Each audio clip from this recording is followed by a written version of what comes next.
funeral is about to begin, sir.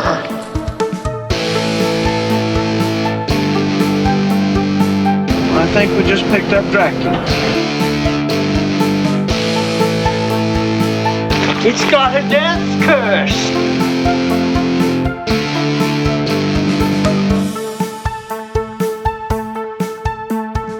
Are they slow moving, Chief? Yeah, they're dead. They're all messed up.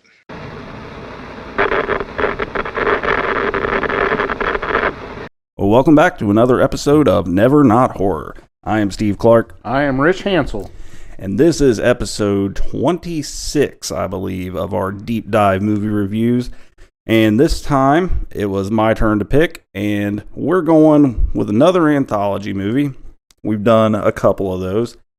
And in the spirit of a future quick cuts that I want to do, we had previously covered VHS Halloween when it dropped back in Halloween last year. So someday I would like to do a quick cuts top 13 VHS segments. So to do justice to that, we're going to over time go through the whole series, which is not all great, but we are kicking it off with a good one with the original from 2012 VHS. Nice. So, if you are new to the show, we do our deep dive movie reviews in 4 sections. First, we will open with our personal history with the movie. Then we will get into some cast and crew, behind the scenes, fun fact kind of things.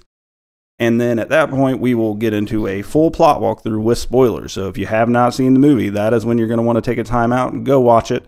It is currently streaming on Hulu, and it may be available some other places, but I watched it on Hulu, and I think we have it on DVD too. So it is available.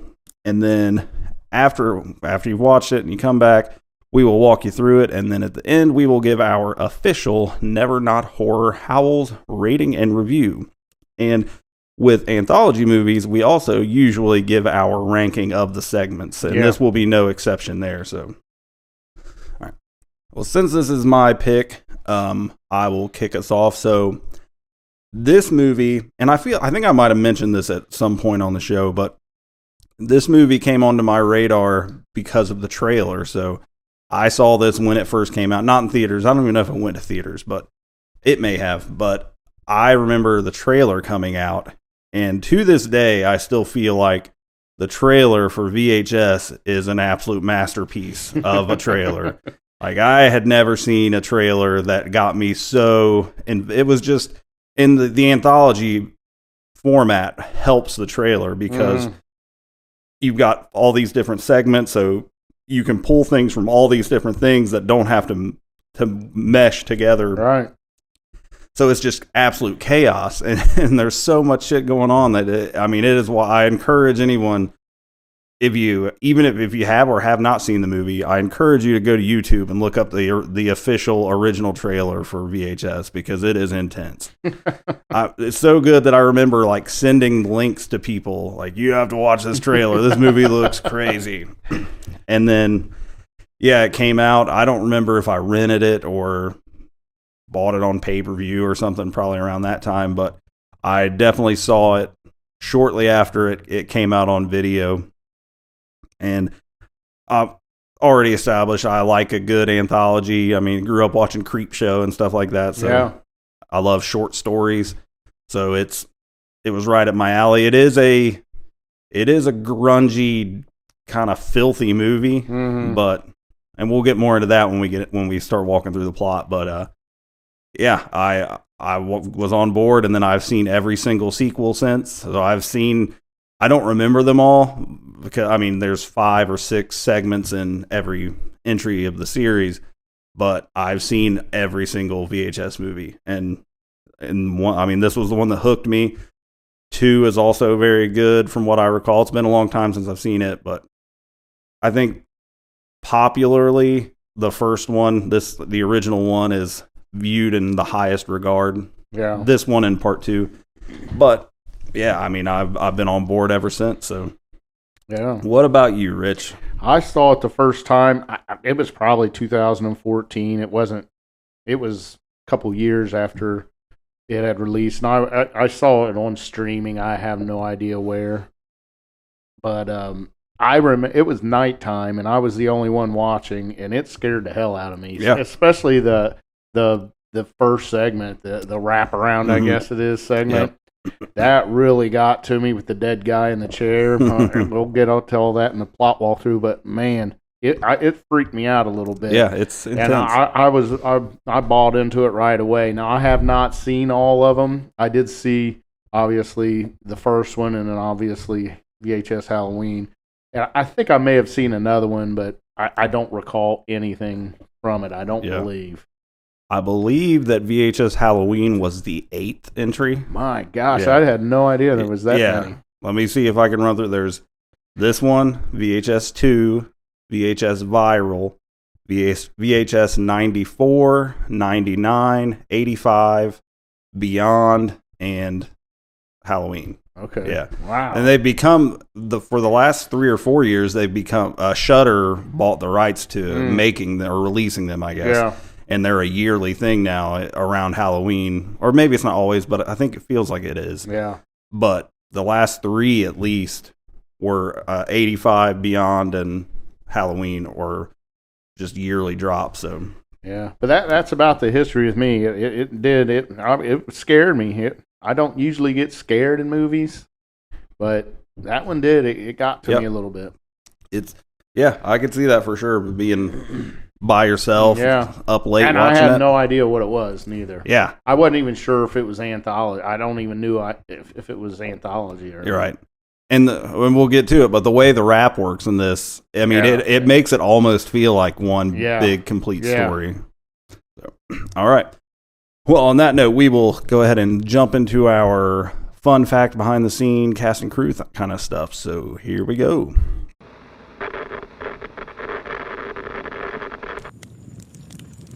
Come closer. Let's take a look behind the curtain.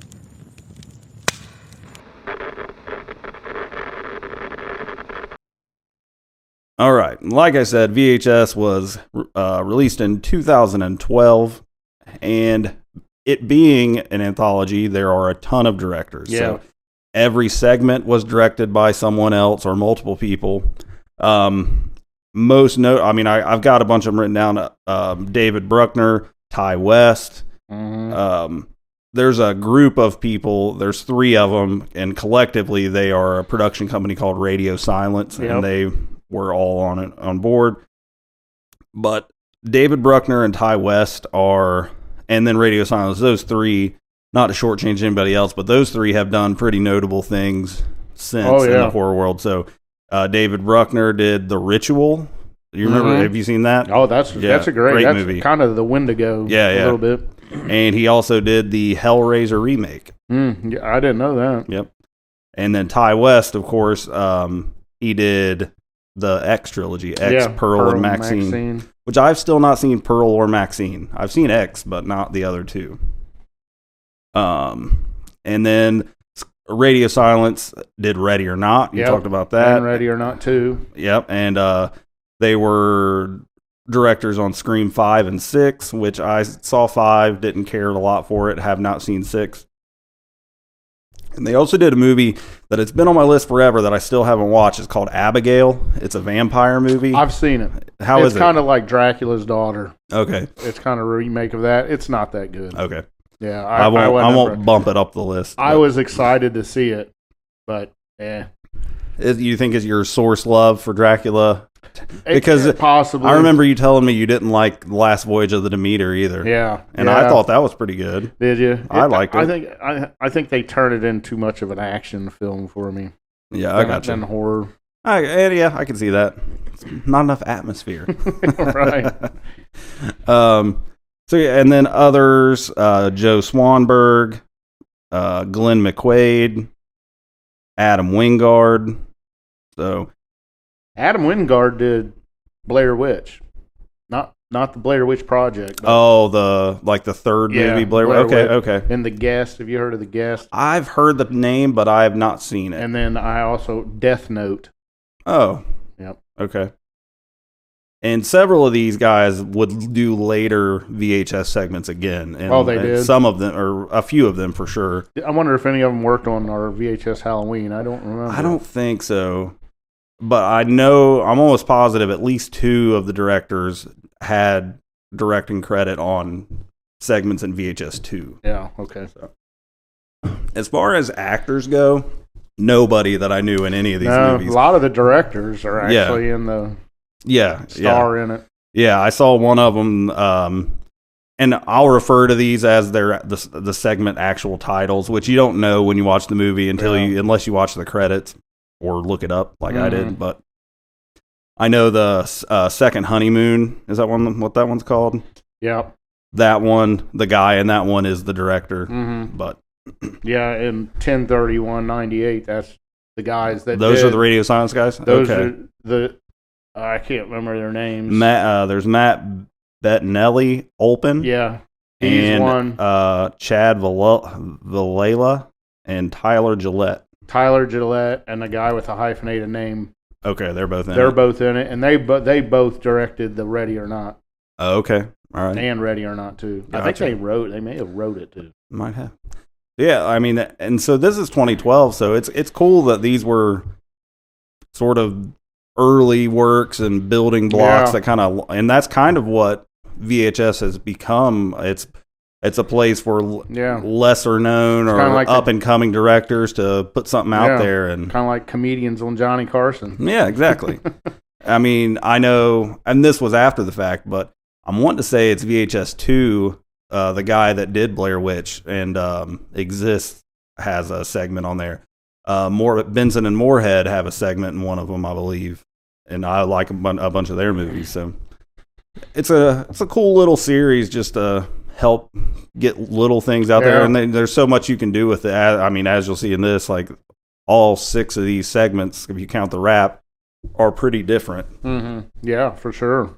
Other than a lot of directors being in it. No name actors that I recognize anything, and I think that works well with with what it is. I mean, I think if Kevin Bacon was in one of these segments, it would kind of take away from the authenticity of it. Yeah, sure. Right. I read about it when I was doing my notes for this, but Rich, you actually bought the Blu-ray of this, so you did get to see the alternate ending to the final segment, which we'll talk about when we get to that segment. But so that's pretty fun what they do with that. Do you have anything on budget for this? Yeah, budget. I had $242,000, so almost easy. $250,000. Yeah, I mean that makes sense. That sounds right. Yeah, and then when you said that, I thought you were going to say $1 million. I was like, what the fuck did they do with all that? How much are those filters to make the video look shitty? And then the box office, like you mentioned, I'm not sure how big of a theatrical run this had. I don't either. But it did well at $1.9 million. Okay, yeah, on a $250,000 budget. That's really good. Not bad, not bad. Now, this was interesting because I just said a few minutes ago that critically this one is, or popularly this one is the most popular, but on Rotten Tomatoes, I didn't go through the whole thing. It has a 56% tomato meter critic score and a 41% fan score popcorn meter. And I don't know if it's just the number of reviews, but VHS Halloween was right next to it on Rotten Tomatoes. Yeah. And that had like an 85% critic score. Wow. So I thought that was a little weird. I expected it to be higher for this, just knowing that this one and 2 are so highly regarded. But Rotten Tomatoes was pretty middle of the road on it. As far as Rotten Tomatoes go, like if a critic put his review, could he put his review on there today for this film from 2012? Yes, I think so. Okay, so that's a fair point. Like VHS Halloween has only been out for 6 months, and this has been out for 14 years. So when you start critiquing just more time. That makes sense. There's probably not that many critic reviews on VHS Halloween. So do you have any other movies like this? There's not really a whole, I mean, these are just low budget little indie things, and see, there's not really a lot of behind the scenes kind of things other than just talking about the directors. So for this movie, I think that's probably about all we got, unless you have something else. I don't think so. A lot of practical effects. They did use some green screen here and there, but other than that, it's It was pretty much the digital effects, like with the camcorder footage, but some of the things they do in different segments that are pretty cool. Like old, what do they call that? Like analog horror or something, maybe. Yeah. I've heard the term. I'm not real sure what that means, but seems like that would apply here. I could be completely wrong. Yeah, definitely some. This is a gory movie. There's a lot of. This is not a kid-friendly horror movie. It's definitely not going to be for everybody, neither. You could be offended by this film, I think. Yes, you could. There are definitely some lines that are crossed pretty hard here. Yeah. In the very opening of the movie. So, all right. Well, on that note, if you have not seen VHS, you're going to want to take a time out and go watch it. It is currently streaming on Hulu, or you can rent it on the digital places. If you can find a Blockbuster, but I don't think you can, you could rent it there or buy the DVD. Lots of ways to see it. And then come on back and we will walk you through.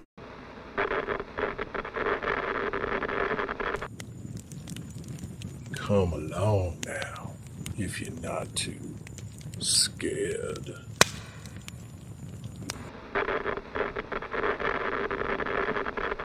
All right.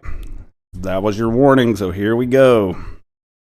VHS opens with what is the wraparound story, and we get this in 5 or 6 parts, but the wraparound story is titled Tape 56. And this is the one, this was directed by Adam Wingard. So, this opens up with intercut clips from a handheld camcorder. There's a guy setting up a camcorder in a bedroom, and a group of guys are in a parking lot cruising around in this parking garage wearing masks. And what we're talking about, this is is pretty uncomfortable stuff. Like these are sleazy piece of shit dudes. So they see this couple walking through the parking garage, and they park and hide, and then they run up, and there's like 4 of them, and they grab the girl, and then somehow the dude chases the ones off, but then the other ones come up and grab the girl and rip her shirt up, and so they show her boobs, and they're recording it on a camcorder, and it's actually really uncomfortable. It's uncomfortable to watch. Yeah. And you get some dialogue later where apparently they get like $50 per video like this. Selling it. So these guys are just low life shit douchebags. Just taking videos of girls' breasts. Yeah. Yeah. And so we get more clips of them just vandalizing and a vacant building. You know, I'll stop right here because I did watch some of the director and actor commentary on this, and those guys said they got more hate mail from them vandalizing the house than they did sexually assaulting that woman. Wow. I mean, could you believe that? I would rather you vandalize my house than my woman, but yeah, people were mad that they were breaking up that house. That's weird. I would not have got that. Yeah, so they're smashing up this. I don't know if that's a house or just some sort of at that point. But then later they break into a house and they're spray painting and all that shit. I have in my notes total scumbags.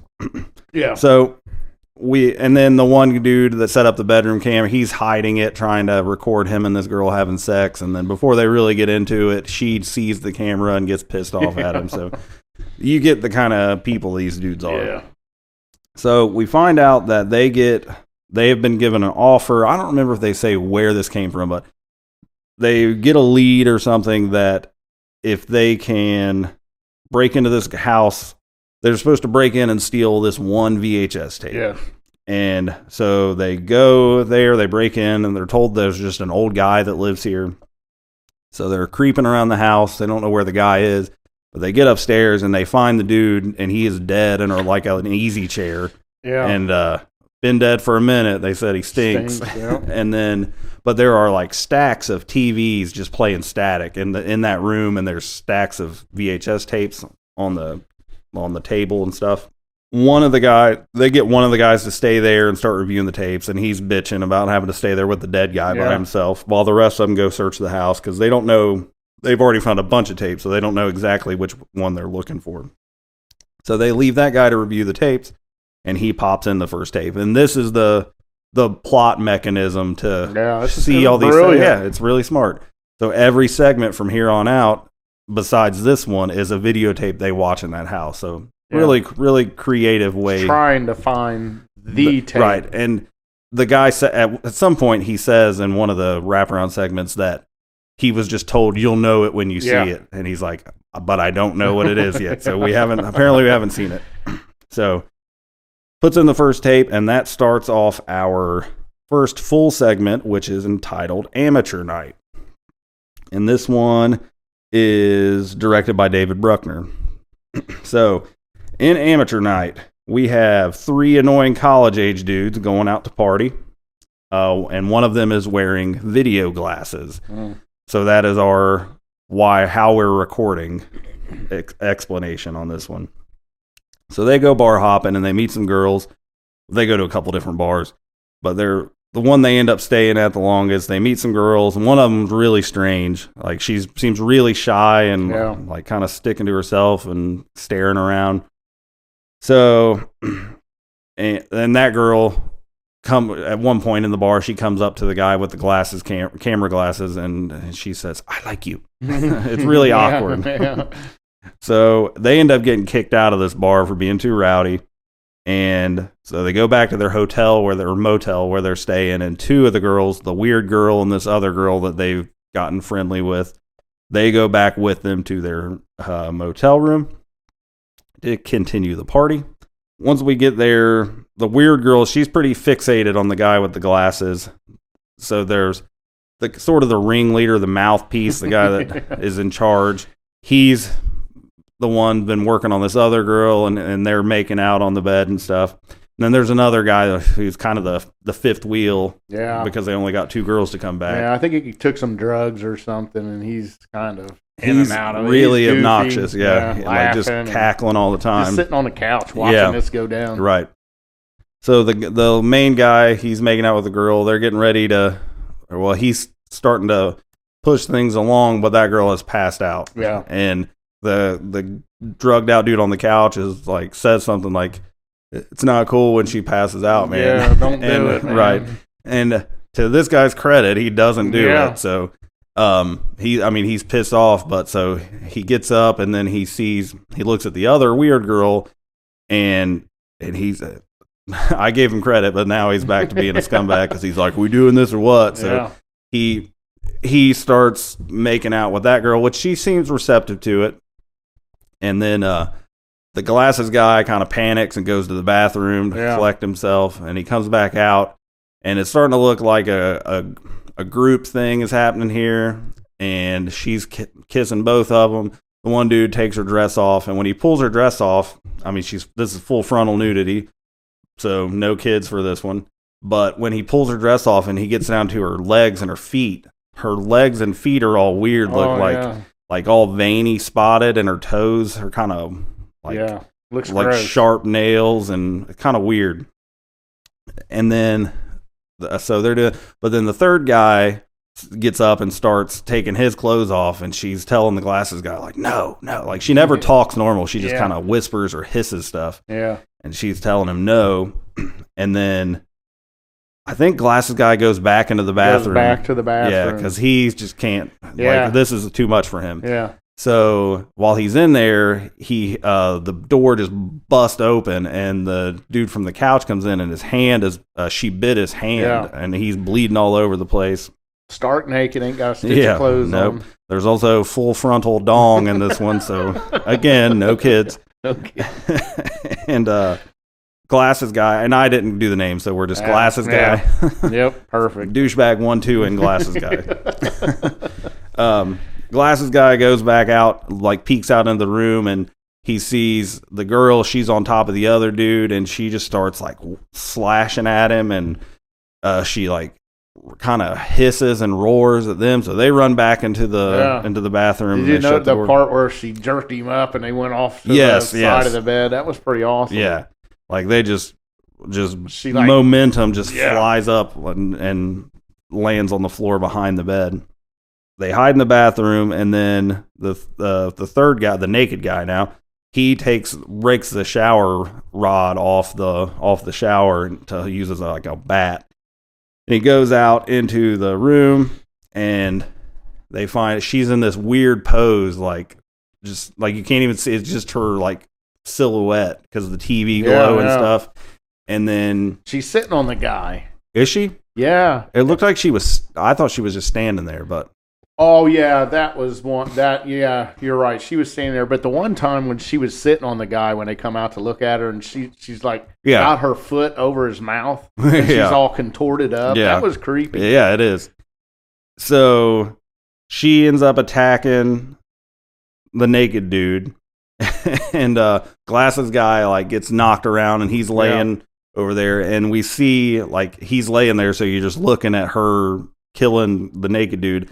And she actually rips his dick and balls off, and they just and throws them down, and they just plop on the ground right in front of Glasses dude. And then she pukes on him like this blood, like because it looked like she was kind of maybe sucking the blood out of the other dude where she had ripped him open. So Glasses guy gets up and runs away. And this is a motel, so the doors, when you leave the room, you're outside. And he's running down the hallway, or like the little hallway, I guess. And he makes it to a stairwell, and he falls down the stairs and breaks his arm. And his bone sticking out of his wrist. So that was gross. Compound broke his arm. Yeah. While he's laying there, she shows back up in the stairwell and comes creeping down. And she's all crazy looking. Like her face is split down the middle. Like it looks wild. It's wild. And she's naked, but she's all deformed and weird. And she comes up again and tells him, she says, "I like you." Again. And so she starts trying to seduce him. Like you don't really see, but it looks like she's going downtown on him a little bit. Yeah. And apparently it's not working because his wrist bone is sticking out of his arm, and he's scared to death. Yeah. So it's not working, and she gets offended almost, like she's upset that she's not turning him on. So he ends up getting up, and he runs out into the parking lot, and you see him run, like he runs up to a truck, and there's two guys standing outside, and they're all confused, and then the next thing you know, he's just flying through the air, and at some point he turns, you can see like she has wings, like she's still got the glasses on. Yeah, and she's basically she's a harpy. Yeah, she's flapping away. Yeah, with him, and then the glasses fall off, and they just spin all the way to the ground, and then that's the end of the segment. Yeah, so that is Amateur Night. Pretty good. So now we cut back to tape 56, part 2. We see the other guys are searching the house, and they find a bunch more VHS tapes in the basement. And while they're down there, you get a glimpse, like dude's panning around the camera, and you see this naked dude walk by. Like it's creepy. It's very, very creepy. Like a big bald naked dude. Just a flash of him. Like not like he was just passing by. Yeah, he tells the other guy, and he's basically just blows him off. But so, and then we're back. They cut back to upstairs, and I think wasn't the first guy that put the tape in gone after the first tape, or was that after the second one? The dead guy? No, the guy that put the tape in. I feel like when it first cuts back, it's just the dead guy in the chair, and that guy's gone. Yeah. And then because there's 4 of them, so there's 2 in the basement, 2 upstairs. The other one upstairs come back, and the first dude's missing, or he left the room or whatever. So the next guy puts in the next tape. So we start the second tape, and that is Second Honeymoon, and that was the one directed by Ty West. Yes, of X fame. Yep. On this one, we have a couple on a road trip, and they are recording their road trip just for the memories and the mementos of their trip. They are out in the American West somewhere. So they check into a hotel, and then they go around this it's like an old frontier town, like a Wild West thing. They see this fortune teller machine like you see in some places, and it's like an old miner guy. And they put the money in, and he reads their fortune. A bit of a slow start for like a 15-minute thing, but it's just getting to know these people. They're out and about. Yeah, her fortune was something like you're going to reacquaint yourself with someone. It's something like it's something that once you've seen it, the fortune kind of foretells what's what's coming. Somebody's going to come back into your life, or something like that. Yeah. It means more when you've seen the segment once. Yeah, but so they go back to the hotel that night. She shuts down fooling around on camera. He's trying really hard to get her to do some stuff on camera, but she won't. Yeah. And while they're kind of doing that, someone knocks on the door of the motel room. And we don't see it then. Like, we see he goes and looks out the peephole, but then it just kind of cuts to later. And she's asking him to tell the camera what happened. And apparently there was a girl outside, and she was asking if she could have a ride tomorrow. And it was very weird. Before it cuts out, it shows him, he's looking out the window, and you see this girl just wearing a jacket with hood up, kind of pacing around outside across the street. So pretty strange, just to knock on a random door at night and ask for a ride the next day. So, but they decide to just let it go for now, and they go to bed. So when the camera kicks back on, it is in the middle of the night, and it's in their room, and the camera, it's dark in the room, and the camera pans onto the dude, and he's asleep in the bed. So you think it's the wife, but then the camera pans over, and she is also in the bed. Yeah. So someone is in the room with them, or camcording, and then whoever it is pulls the blanket down on the girl, and she's in her underwear, and pulls a switchblade and pops it out, and kind of like grazes the side of her butt and leg with it. And then they go kind of further into the hotel room, find the dude's wallet and steal some money out of it. And then they go to the bathroom and do the urban legend trick. I'm sure it's not really an urban legend, but the thing you always hear about, where she takes the dude's toothbrush and swirls it in the toilet and then puts it back. And then the camera cuts off. So now it's to the next morning. You see the dude brushing his teeth right after we just saw that. Mm-hmm. So they're going to do some more sightseeing on their trip. The guy notices that there's $100 bill missing from his wallet, and he kind of accuses her. Yeah. He's like, "What did you buy?" And she's like, "Nothing. I've been with you the entire time." And he kind of hints at some past struggle issues they've had, because he says something about, well, it wouldn't be the first time you treated yourself or something. So a little tension between the two. And then we see them, they are hiking, and it looks like the Grand Canyon or something. So the similar landscape as that. Just more kind of slow build character stuff. So then we cut back to that night, and they're back at the hotel, planning for the rest of the trip. He wants to extend the trip by a day and do a day in Vegas. And she says, whatever you want to do is fine. So they're going to go do that. Wants to play some craps. Crap. This is the best game, he says. Crowd participation. So they go to bed, and then again, the camera comes back on like it did the night before, and it pans over to the dude, and he is asleep. But this time, whoever this is with the camera just rams a knife right into this dude's throat, and it is gnarly. Yeah, like this, it looks like this dude has been stabbed in the throat, and he is choking to death on the blood, like just blood spraying all over out of his mouth, and you can hear it gurgling where he's trying to breathe, and it's gnarly. Mm-hmm. The camera cuts, and you see the killer washing their hands. The camera moves back or whatever, and the wife, you see the killer, and she's they're wearing a mask, but she takes the mask off, and it's a girl, and her and the wife start making out on the camera.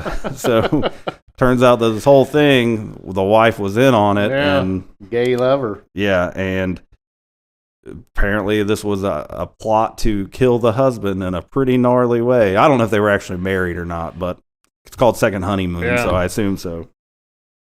So yeah. And then the ends with them driving away, and the wife looks at the camera, and she's like, "Did you erase it?" So And so that's it. That's the Obviously end of didn't, Second 'cause Honeymoon. those guys found it. Yeah, so it did not get erased. So that is Second Honeymoon. So now we are back to tape 56, part 3 of the wraparound.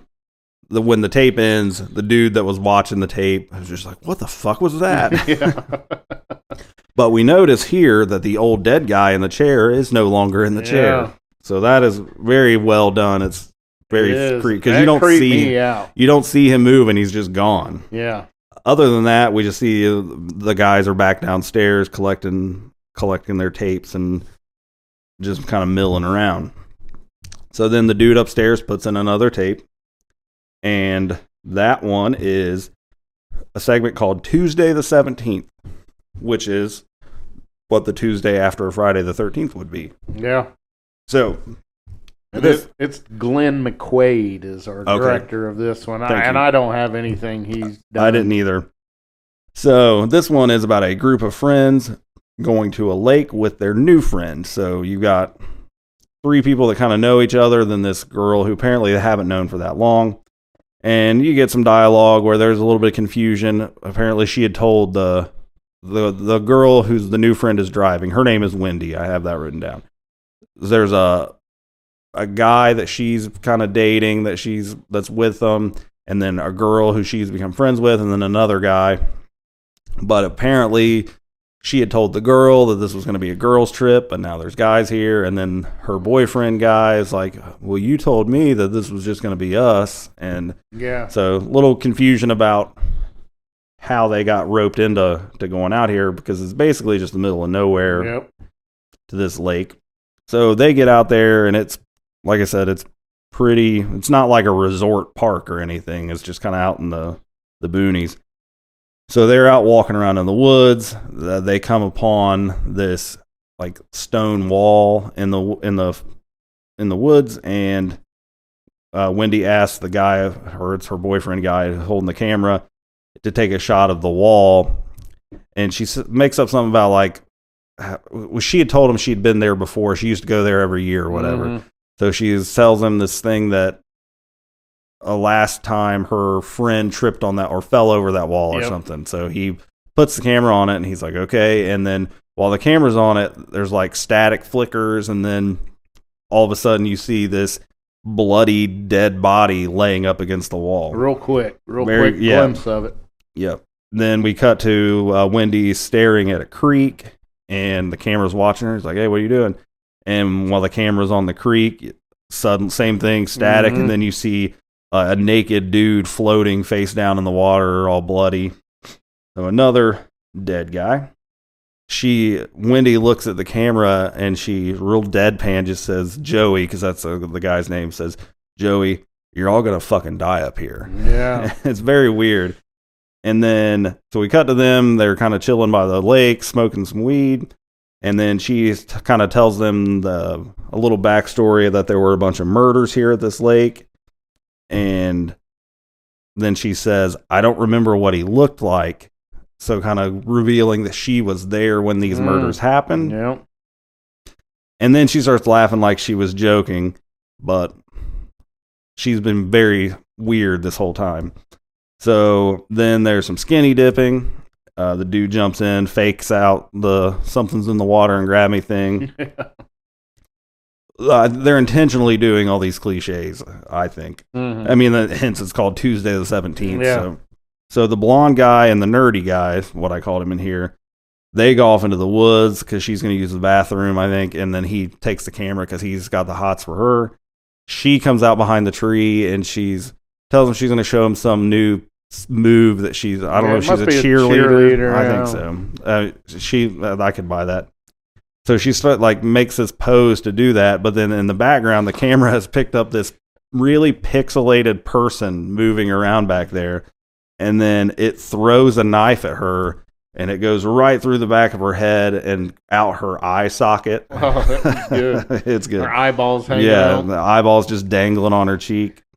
So the dude runs away, the nerdy guy, and then he falls down, and the camera falls beside him, and then this pixelated monster thing dude lands on him and just starts like viciously stabbing him right in the forehead. Just no resistance. Yeah. Bam, bam, bam. Blood squirting out. Yeah. Very violent stabbing. And then he drags the body away. So then the camera's just laying there. And then you see feet walking over to it. And it's Wendy, the main girl. And she looks at the camera when she picks it up. And she's just kind of got this weird look. So then she goes, she's carrying the camera now. And she goes back to the lake to Joey. And she comes walking up. He's like, hey, it's where everybody else? She's like, oh, they left. Do you want to fuck? Yeah. Right. And he's very skeptical because this is all very strange. And so she's pressuring him, but he's kind of pushing it off. And then he mentions that he remembers the murders and that he understands that she probably came back here for closure. And she tells him that that's not true, that she brought them here for bait. And he's just like, you're like, this is crazy, blah, blah. But the whole time you can see the pixelated dude coming up behind him. And then he slits his throat. And so Wendy runs and falls, as is cliche. Yep. And then she keeps running. She lures him to a trap. So he falls into this like cross-hatched hole in the ground. And he falls in, but then he just climbs right back out and keeps running. So now we know that she brought these people out here for bait, and she set traps in the forest. He steps on a bear trap, and it clamps on his leg. Yep. And let's see. But he gets loose from that. And then she just runs away. And then she tells the camera, if you're watching this, don't come here. And then all of a sudden we see Joey, who has his throat slit, just wandering around in the forest. It's weird. But then eventually he just collapses. And then Static Guy comes up again, but he hits another. So it's making you feel like he's just got her. But then he hits a new trap that like springs this thing up with spikes. Like a Rambo spike trap. And impales this dude on these spikes. And it's pretty cool digital effect. Yeah. I mean, it's kind of reminds me of Predator a little bit. Which I haven't seen. But okay. Yeah. If you've seen Predator, when he's using his camouflage glitchy thing, you can't see him, but you kind of can see him in the woods and stuff. Yeah, it's like that. Kind of like that. So this thing is stuck on this trap, and you hear her say like that, I beat you. But then he gets loose from the trap, and he jumps down on her, like she's looking around for him, and he's up in a tree, and he jumps down on her. And did he get loose, or was there a second one? Oh, I just assumed he got loose. I thought he was still on there, and a second one come up. Okay, from maybe. her. I would need to rewatch it and see. Maybe we need to. Maybe. So one or the other happened, but either way, it jumps out of the tree on her and just hits her in the face with the camera a few times. And then it cuts her stomach open and starts just pulling her intestines out, like very gory, rough stuff. And then she starts kind of flopping around, and there's just a lot of static and noise, like distortion kind of stuff, which a lot of these segments do that. Yeah. So, and that is the end of that one. So Tuesday the 17th. Very nice. Now we are back to tape 56, part 4. The dead guy is now back in his chair. When it cuts back, it's just him in there by himself, sitting in the chair again. But the two guys that have watched the tape so far are missing. The guys in the basement come up, and they are like, where the hell are they? So the one dude who's like the ringleader of this group says he'll go look. You keep watching the tapes. Now we're down to only 2 of them, and the other guy puts in a tape. So this one has a very long title. It is called The Sick Thing That Happened to Emily When She Was Younger. And that one is directed by Joe Swanberg. Yep. So in this one, we open up with a guy and a girl on a video chat together. And we quickly get the gist that they are a couple. She tells him that her arm's been bothering her, like she bruised it, and she doesn't know how. We pick up that he's away at med school, and she asks, and she's complaining about her job, shitty day at work, and she asked if once he's out of med school, if he'll support her, and he says, well, maybe with some convincing. So she takes her shirt off and shows her boobs on the camera. Then we see her giving him an apartment tour, and I'm not sure if this one jumps around in time, like this could be the next day or maybe. Yeah. But so this must be a new place. He's never been to this place because he says something like, I'll be there in a couple weeks. Mm-hmm. But she walks him through and gives him the tour on video. And she points out this is the hallway where she had heard footsteps. So starting to get some tidbits here that she thinks her apartment might be haunted. He tells her basically that you were dreaming. And so she tells him that the next time it happens, she'll call him. So it cuts to that night, and she has called him to video chat and says there's something at the door of her bedroom. And you kind of hear noises, and she puts the camera on the door, and the doorknob is actually turning. She goes out into the hallway. She walks around, doesn't really see anything. She's like, I'm telling you, this place is haunted. And she's sitting, she comes back to her room, and she's sitting at the desk, and so you can see the door behind her off to the left, and she's talking to him, and he's trying to talk her down and calm her down. And then just all of a sudden, this looks like a little kid comes running into the bedroom, like it's like dressed in white and it's kind of glowing in the night vision of the camera. And then it turns around and runs right back out, and the door slams really hard behind it. It's very startling and scares the shit out of her. That scene, that clip is in the trailer of the movie. And that was one of the ones that was like, oh my God. So she flips out, and the dude is like, what the hell was that? The next morning, and they're talking about it, and she's constantly rubbing her arm while they're talking. He asks her what she's doing, and she's like, it's driving me nuts. And he tells her, because he's in med school, so he tells her just not mess with it, and he'll check it out when he comes in a couple weeks or whatever. And also she says it's not getting better, and she feels like a lump under the skin.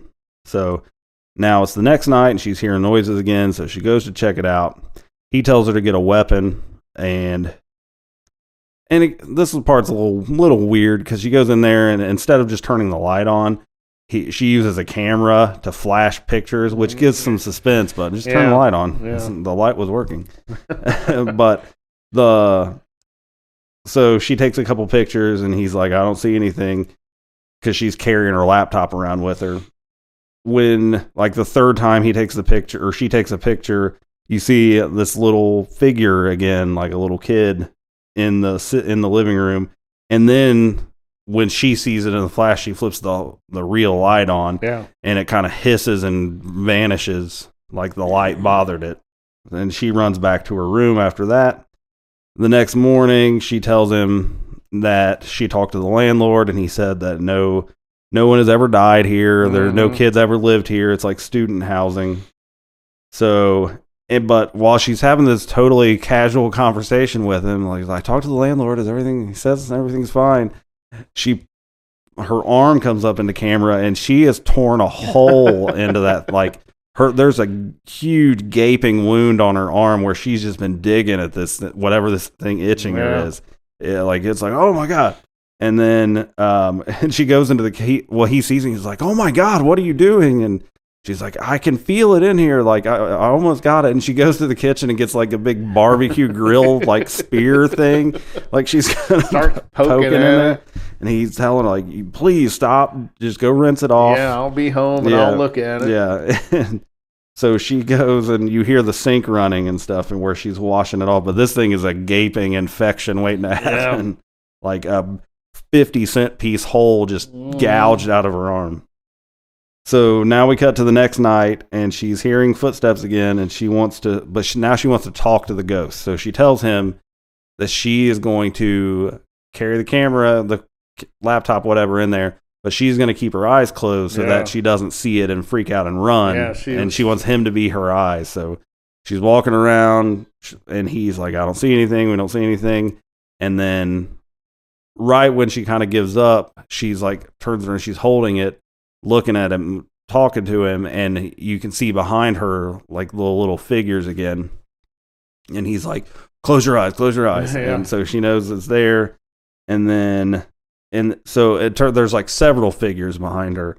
And then the camera just cuts, and she's laying on the ground. And they're women, like they're probably about her age, like college age girls, but they're just sitting there, like, just really strange. Yeah. And then the door opens and her boyfriend, who's away at med school, comes into the room. So he's not actually gone anywhere.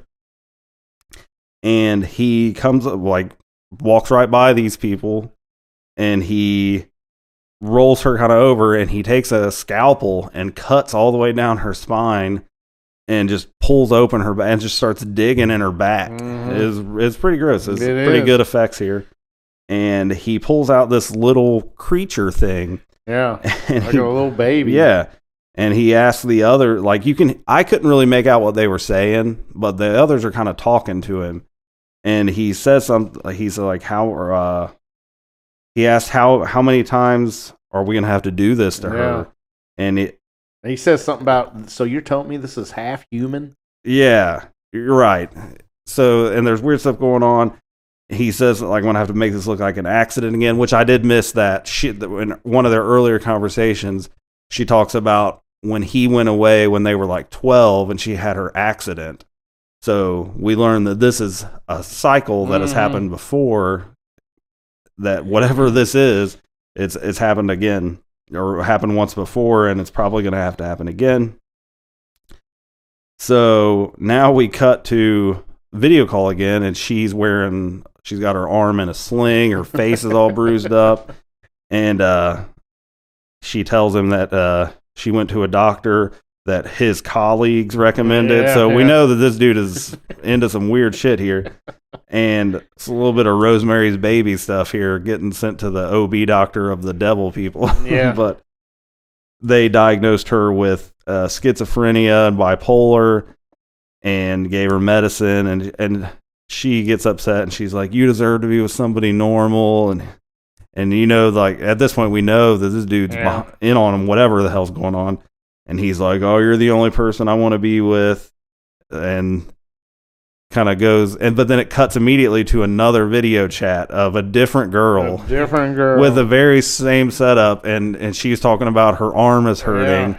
And then she shows her boobs to him on the camera. It's just like, so whatever is happening to Emily is happening to multiple girls or whatever. And they don't really explain it. I took it as aliens. Yes, I did too. They were harvesting embryos or something. Yeah, something like that. It was because it teases it to be a ghost story, but it becomes more of a sci-fi alien horror thing. So that's the end of that one. And now we are to tape 56, part 5. So now the guy and the dead body are gone. And the one guy, the leader guy, is the only one left. He comes back upstairs, finds nobody there, hears some noises, so he goes to look, and he finds the headless body of one of his buddies. And then the head rolls into view, and camera pans up, and the dead guy is in the doorway standing there. Zombie-like. Yeah. State. And then the dude falls down the stairs, and the dead guy, monster thing, comes down and kills him. Nope. But then we cut back to the upstairs, and you hear another tape dropping into the VCR, even though nobody's up there to do it. All right. So this last tape will take us into our final segment of the movie, and this one is titled 10/31/98, which that's Halloween for the not up to date people. Yep. And this is the radio silence entry. So we see first, you get a short intro of some guys at a cookout, and you can see the timestamp on the camcorder. It's September 17th, I think. And then so you get a couple seconds of that, but then it cuts to 10/31/98, and these guys are going out to a Halloween party. So they get in the car. Well, one guy gets in the car with the others are picking him up, and they're cruising around. They're not real sure where they're going. Dude has an actual map because it's 98, and our cell phones don't have maps yet. So they're trying to find their way to this party, and there are some. They mentioned that the girls are supposed to be coming out later. Eventually, they find it, and they head up to what appears to be a very normal-looking house in a subdivision. And they go up to the front door. They don't see anyone in there. It's really nice inside, but they don't see anybody. So they go around to the back. They think they're early to the party. Yeah. So they go around to the back and go inside. The house is still empty. They go into one room, and the lights are flickering. So they're starting to feel like maybe this is supposed to be like a cheap, like do-it-yourself haunted house kind of thing. So, but then all of a sudden, the walls shake for a second, like dust pops out of a cabinet, and then the other guys come busting into the room, and they're cracking up, saying that like people were reaching through the walls, and it's like, I've never seen anything like that. It was so awesome. So now they totally think this is like a haunted house thing. So they start looking around, they head upstairs, and when they're getting ready to go, like, one of the downstairs doors is kind of swinging open, and there's a chair right in front of the doorway that wasn't there before. Then they go upstairs, looking around there. One of them's in a bedroom, and he kind of looks over at the mirror with the camera, and there's a chair on the opposite wall, and there's a girl sitting in it in the mirror. Then he pans over, and there's no one there. Classic stuff. Then the lights go out, and there's some strange noises and door slams. Then two of them meet up again, and they're going to scare the other guy. So they're still just creeping around. They scare the other guys, but then it's kind of, while they're on the second floor, you can hear faintly some talking from somewhere. So finally they pick it up, and they keep looking around. They find some attic stairs, and it's getting louder and louder. And it's like people chanting. And they go up the stairs, and at the top of the stairs in the attic, there's like 4 or 5 dudes, and they have this girl chained up in the attic. And the one guy's just ranting like a religious satanic thing. And then the guys, he'll say something, and then everybody will like, cast him down. And these dudes, they think this is all some joke, something. So they're standing there cracking up on the stairs, and they start chanting, the cast him down, cast him down. And all these dudes turn around and look at him, it's like, what are you doing here? And let's see, you shouldn't be here. And this girl starts screaming for help, and then one of the dudes like lights her up, like smacks the shit out of her. So they start like, hey, well, hold on, and they're like act like they're gonna help her. There's like some shaking, and then all of a sudden one of the dudes starts screaming, and then he just gets zoomed up through the ceiling, like almost like he was sucked up by a spaceship or something, like laser beamed through the ceiling. Like, it's no explanation for it. It just happened. Then another guy does it. So they start panicking and run. And they run downstairs, and they make it all the way to the door to leave, but then they hear that girl screaming for help upstairs, and the one guy's like, we can't leave her. We got to go back. So they go back up and get her go back up to get her. And there's still 2 of the guys up there. So they get in a struggle. The one dude has a knife. I think he does stab the girl, but not fatally, I guess. So there's a struggle, but then, the other 2 guys they get zipped through the ceiling again. So the other guy gets the knife and cuts the girl's ropes and gets her free. So they're taking her down the stairs, and on their way out with her, it's just gone bananas in here. Shit's flying around. There's stuff flying everywhere. There's birds flying around in the house. Handprints on the wall. Yeah, a lot of paranormal activity going on. Yes, they get to the front door, and like the window of the door just that was awesome. Shrinks, like it just becomes the wood of the door. Then arms come through the wall. Yeah, arms come through the wall. Trying to grab. It's good. Yeah, so they end up making it to the basement, and then they find like a cellar door that goes outside. And it's locked, but eventually they break it down. But while they're down there trying to break it down, arms are coming out of the floor of the cellar. Pretty crazy stuff. So they do finally break free, and they get out, and they get to the car. They load everybody up, and they're driving away. It's like, what the fuck was that? Kind of thing. Got the girl. The girl, she's bleeding and kind of hyperventilating stuff. And then the car stalls, and they can't get it to start. And then all of a sudden, the girl who was in the middle in the back is just gone. Yep. And the guy's like, what the fuck? Where did she go? And then she appears standing outside of the back, like the back passenger window, and screams into the car. And then all of a sudden, she's in front of the car, and she's looking kind of possessed weird now. And then we realize then, because there's a train horn and a big train spotlight, that their car stalled on the train tracks. Yep. So they start flipping out, trying to get out of the car, and the doors are locked. They can't get out. They're screaming at the driver to unlock the doors, but it's not working. and the train comes chugging along and smashes right into them.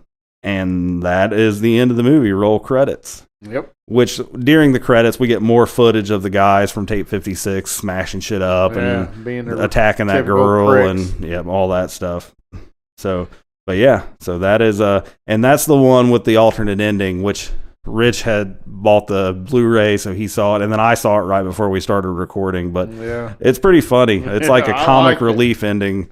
They just all like at the last second, the car unlocks. Train's about ready to hit, and they get out and like run away from the car. It still hits the car, but they all get out, and then they just walk away talking about what a crazy Halloween it was. That was a fucked up Halloween, man. I forgot my glasses. It was. They good. were in the car. Yeah, they were in the car. They laughing and high fiving and walk away. I mean, it doesn't really fit the tone of the movie, but it is funny. So, all right, well, yeah, that is it. So that is VHS. So we will now get into our official rating and review.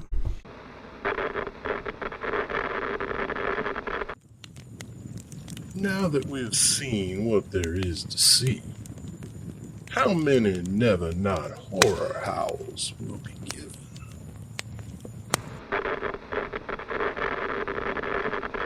All right, I will go first since this was my pick. Like I said, I saw this movie we both did, but right after it came out, and I was excited to see it based on the trailer. I was really impressed with it the first time I watched it. It was for 2012, like I hadn't seen a lot of movies like this that were so, I don't know, it was, the found footage aspect is always cool. I'm always a fan of that, but just this presentation was pretty unique for me at the time. So I was really impressed with it. And like I said before, I've seen every entry in the VHS series. Some of them are not, I think they all have bright spots. Yeah. I don't think there's any that had no good segments at all. But later ones for sure, like there are segments that I could do without or I don't care for very much. Yeah, you can see a higher budget as they go to the budget. Yeah. You can tell got high. Yes. Especially on like VHS Halloween. You can definitely tell. And VHS Beyond also. Yeah. So, but as far with this one, it's been a long time since I've seen 2, and I know people speak highly of that one. But just as far as consistency goes, this one is solid top to bottom. I don't think there's there's not a bad segment in here. I mean, there are some I like more than others, but none of them are turds. Right. To where some of the later ones have segments that are just like, I didn't care for that. So, I mean, it's solid all the way through. I like the presentation. The only knock that I would give this at all, and it's not just this one, I kind of give this to every VHS movie, is I feel like they're all about one segment too long. Mm-hmm. I mean, this movie is almost 2 hours. I think every one, for the most part, has 5 segments and a wraparound. Yeah. And even in this one, where every segment is good, by the time you get to that last one, you're kind of over it, and it's just a little bit long. So I would probably now I don't know which one I would cut if I had to do that, but if I had to say anything negative, you're kind of worn out by the end of it. Yeah. Yeah, but lost its luster a little bit. Yeah. So, as far as the Never Not Horror howls go, I am going to give this one a 4 out of 5. Wow, very nice. I mean, I'm a huge fan of the series. I've watched every one, and this is the one that kicked it off for me. So, yeah, I really like this movie. It doesn't make it all the way up to the 4 or 5 territory, but probably because it's just so gross and makes you feel like there are parts of this movie that make me feel bad about being a dude. Yeah, like really. this movie gives dudes a bad name. It does, really. But yeah, I'm going to give it a 4 out of 5. I like this movie a lot. Okay. Well, with me, I think the wraparound and the reason for filming is brilliant with the looking for the tapes. Yeah. I love that. It's so unique. I know you said you haven't seen many of the others, but without a doubt, this is the best wraparound of the entire series. Is it? I think so. Yeah. It's so good. Them guys looking for that tape, and they're putting in a tape at a time, and that's when you get to see your segments and how they split them up. But It is so good and unique, and that really was creepy to me the first time I ever saw it. Was the dead guy in the chair, and you get the view of you're looking at our star's face, our actor's face, and over his back shoulder you see the dead guy in the chair, and then a couple in between segments he's gone. The chair's just there and he's empty, but that guy doesn't notice it because you didn't notice the dead guy get up and leave. He's looking for tape 54. And so they can get their money. I think it was brilliant. I thought it was awesome. Again, just like you, I didn't think there was a bad segment. I really enjoyed them all. But yeah, I can see it. It may be a little long. And I did mention that when we first started it, that I thought it may be just a tad long, close to 2 hours for a horror movie is kind of hard. Yeah, it's long. But the acting was good. The VHS style was good. I think it was probably the best. Well, I've only seen the VHS Halloween, and I had more of a feeling that this was VHS, because they're looking for the tapes, and it looks very VHS-y. But yeah, I really, really liked it. Now, I will say, when I watched it in preparation for the podcast, I didn't like it nearly as much as I did that first time. Mm-hmm. The first time I watched it, I was like, holy shit, this is scary as hell. Second time I watched it, not so much, but I did pick up stuff that I didn't realize on the first one. But all in all, I like it, and I did give VHS Halloween a 2.5, and I'm going to up this by half and go 3. All right. 3 out of 5. I was probably aggressive with that 4, but what do you do? I'm right with it. You like what you like, man. I like it. All right. So, a 4 from me, a 3 from Rich. Now, how would you rank the segments? I have mine wrote down. I did mine too. And I will say that this one, like, just with how I was saying how consistent, and there's not a bad one in here, this was not an easy ranking to do at all. I could flip on these no problem. Yeah, I think I could too, but Look, do you want to go one at? Yeah, we'll just start at 6. Yep. Counting the wrap, there's 6, so we'll just go one. Go ahead. What's your number 6? My number 6 is Tuesday the 17th, which is the glitch guy in the woods. Yep. The killer. Yep. Is that yours as well? No. Oh, okay. So you want me to go keep going? No, I'll go. Okay. I went with 10/31/98, the last segment. Really? And I think probably just because I was kind of tired by then and I was kind of over it. I liked it, but overall, I think I'd probably give that one last on my list. Yeah. So that was my 6. What's your 5? 5 is 10/31/98. Okay. Yeah, I liked it. It was really cool. I think it felt like those guys, the cult and the addict that was sacrificing the girl, were like they just picked them up out of the. They didn't seem like real actors, right? They were kind of a little questionable. Yeah, just, they were way too redneck for that neighborhood. Yeah, it was a little off there, but yeah, it was still good though. I enjoyed it. So okay. 10/31/98 is my number 5. All right. My number 5, I put down Second Honeymoon. Mm-hmm. So, again, I liked it. That's where I put it in my thing. Yeah. I mean, it was cool, but I think it was not quite as interesting as the others, I guess. Yeah. My number 4, I went with Amateur Night. Okay. The very first one with the kind of vampire the girl harpy lady. Yeah. That was my number 4. My number 4 was Tape 56, the wraparound. It's, like I said, I think it's the best wraparound of the entire series. Yeah. But, even if you pieced it all together, it's pretty short. Yeah. Except for the opening segment of it. Yeah. So, as a collective whole, I would put it in at number 4. Yep. I got it at number 3. Okay. He's my number 3. Right. Same thing. I liked it. I thought the way they the special effects that they did, I thought was pretty cool. Yeah. My number 3 is Amateur Night, the first one. So that means, let's see. So we both have the same one in either number 1 or number 2. But go ahead. What's your number 2? My number 2 is Second Honeymoon. All right. I really like that one. I just thought it was cool that they went on this second honeymoon to kill To kill the husband. so they Yeah. could ride off Very into the creative. sunset Yeah. together. Yeah. Yeah, I liked it. Yeah. I did too. I mean, it was my number 5, but I still like that one a Yeah. lot. My number 2 is Tuesday the 17th, the digital killer in the Yeah. woods. I think more than anything, it was just the kills were really impressive looking. They Like were really good. the knife through the head that came Yeah. out the eye hole Yeah, and that was good. the forehead stabbing. It was pretty intense. Yep. So, So that means we got we have the same. number one. So we both. Yeah. The sick thing that happened to Emily when she was younger Yeah. is both of our number 1s. Yeah, I really liked it. That's the one that one and Amateur Night are the ones I remember the most that popped in my mind, but I really like the Emily one. Yeah.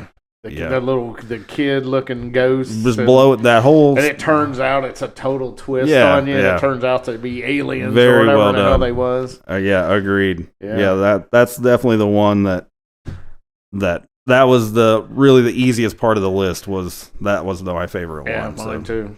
All right. Well, we are in agreement on what the best segment from the original VHS is. So, all right. Well, if you enjoyed the show, please like, rate, review, do what you do, spread the word about Never Not Horror. Next week will be Quick Cuts, and it's a big one. It is the 1-year anniversary episode where we will be doing our very first Never Not Horror Hall of Fame induction ceremony. Yeah. If you missed it on the last couple episodes, we took all the movies that we have done deep dive reviews of in our first year, and the movies that received a cumulative 4.5 or higher made the ballot for the Never Not Horror Hall of Fame. And then we have enlisted a panel of listeners to join us as the voting committee and rank those 9 movies. And then each ranking, you got 9 points for number 1, 8 points for number 2, so on and so forth. And then at the end, the top 4 point scoring movies will make the Never Not Horror Hall of Fame. So that's been going on in the background for 2 weeks. Rich does not know. I know. And I'm excited. I've been sitting on this for 2 weeks. Just cannot wait to talk about what made it and what didn't, and talk about the nerd out on the stats a little bit. So that'll be next week. You don't want to miss it. It's our 1-year anniversary special. So really looking forward to that. Fortunately for us, we get to record it in 5 minutes. Yeah. But you have to wait a week. So yeah, that'll be next week, and wrapping up our very first year. Can't believe it's already been a year. know, it's been That's a blast. crazy. It's been a good time. I'm excited for year 2. Yeah. So yeah, we're gonna get into all that, but so yeah, come back next week where whatever it is, it's never not horror. Oh yeah.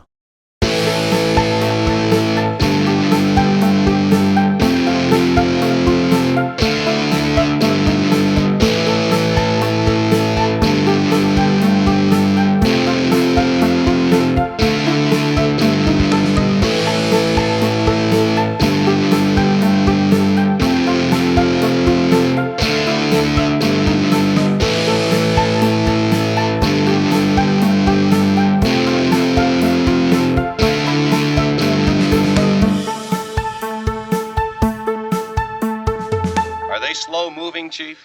Yeah, they're dead. They're all messed up.